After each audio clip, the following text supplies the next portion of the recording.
25 November 2020 football দুনিয়া থমকে গিয়েছিল। চিরবিদায় নেন দিয়াগো আর্মান্দো ম্যারাডোনা, ফুটবলের রাজপুত্র, প্রতিভা আর বিতর্কের এক অনন্য মিশেল। মৃত্যুর 5 বছর পরও তার চারপাশের রহস্য যেন শেষ হতে চায় না, কারণ আজও পুলিশের জিম্মায় রয়ে গেছে ম্যারাডোনার হৃৎপিণ্ড। ম্যারাডোনার মৃত্যুর পর স্বাভাবিকভাবে তার মরদেহ সমাধিস্থ করা হলেও হৃৎপিণ্ড সমাহিত করা হয়নি। ময়নাতদন্তের প্রয়োজনেই তার হৃৎপিণ্ড, যকৃত, কিডনি সহ কয়েকটি অঙ্গ আলাদা করে নেওয়া হয়েছিল। কিন্তু তদন্তের পরও হৃৎপিণ্ডটি আর ফেরত দেওয়া হয়নি পরিবারকে, কারণ এটি কেবল একটি অঙ্গ নয়, তদন্তের গুরুত্বপূর্ণ প্রমাণ এবং ভক্ত সমর্থকদের কাছে এক প্রতীকী স্মারক। স্প্যানিশ দৈনিক দিয়ারিও এএস এর তথ্যমতে আর্জেন্টিনার লা প্লাতায় বুয়েন্স আইরেস প্রাদেশিক পুলিশের প্যাথোলজি দপ্তরে ফরমালিনে সংরক্ষিত অবস্থায় রাখা আছে এই কিংবদন্তির হৃৎপিণ্ড। ডাক্তারদের মতে এর ওজন ছিল 503 গ্রাম, স্বাভাবিক মানুষের তুলনায় প্রায় দ্বিগুণ, আর এতে ছিল একাধিক মাইক্রো ইনফেকশনের দাগ, যা ইঙ্গিত দেয় তার দীর্ঘদিনের শারীরিক সংগ্রামের।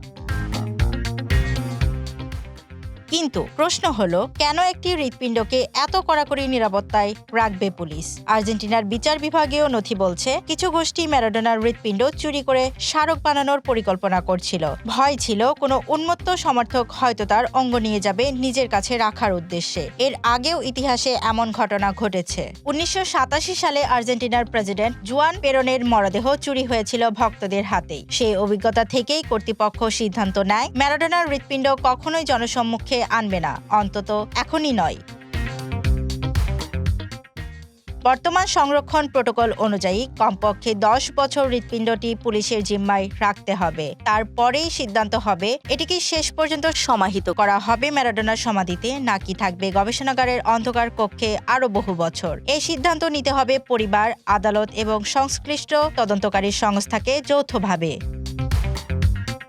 ম্যারাডোনার মৃত্যু যেন ভক্তদের স্তব্ধ করে দিয়েছিল, তেমনি জন্ম দিয়েছিল নানা প্রশ্নের। তার সেবিকা দাবি করছিলেন মারা যাওয়ার আগে পড়ে মাথায় আঘাত পেয়েছিলেন ম্যারাডোনা। সেই অবস্থায় 3 দিন তাকে একা ফেলে রাখা হয়, এমনকি তাকে মিথ্যা বলতে বাধ্য করা হয়েছিল বলেও অভিযোগ ওঠে। এদিকে তার আইনজীবী সরাসরি অভিযোগ তোলেন ম্যারাডোনার মৃত্যু হয়েছে চিকিৎসকের অবহেলায়। এই সন্দেহ, এই অভিযোগ সব মিলিয়ে মৃত্যুর পরও যেন বিতর্ককে পাশ কাটাতে পারলেন না ফুটবলের এই গডফাদার। বুয়েন্স আইরেসের বেলা ভিস্তা সমাধিক্ষেত্রে মা বাবার পাশে শায়িত আছেন ম্যারাডোনা। সেখানে এক সময় মোতায়েন করা হয়েছিল 200 সশস্ত্র পুলিশ, সমাধি ভাঙচুর বা মরদেহ চুরি ঠেকাতে। যেমন তাকে ঘিরেছিল জীবনের ঝড়, মৃত্যুর পরও তেমনই রয়ে গেছে নিরাপত্তার বৃত্ত। ফুটবল ইতিহাসে ম্যারাডোনা এক বিস্ময়, এক আবেগ, এক অসমাপ্ত কিংবদন্তি। 5 বছর পেরিয়ে গেছে তার মৃত্যু, তবুও তার হৃৎপিণ্ড আজও তালাবদ্ধ হয়ে আছে পুলিশের কড়া নজরদারিতে। ঠিক যেন প্রতীক হয়ে দাঁড়িয়েছে সেই অদম্য বেপরোয়া জীবনের, যা মৃত্যুর পরও থেমে থাকতে জানে না। দিয়াগো ম্যারাডোনার এক হৃৎপিণ্ড যা পৃথিবীকে এখনো ধুকধুক করে স্মরণ করিয়ে দেয়, তিনি ছিলেন, তিনি আছেন, তিনি থাকবেন। Desk report, Dhaka express.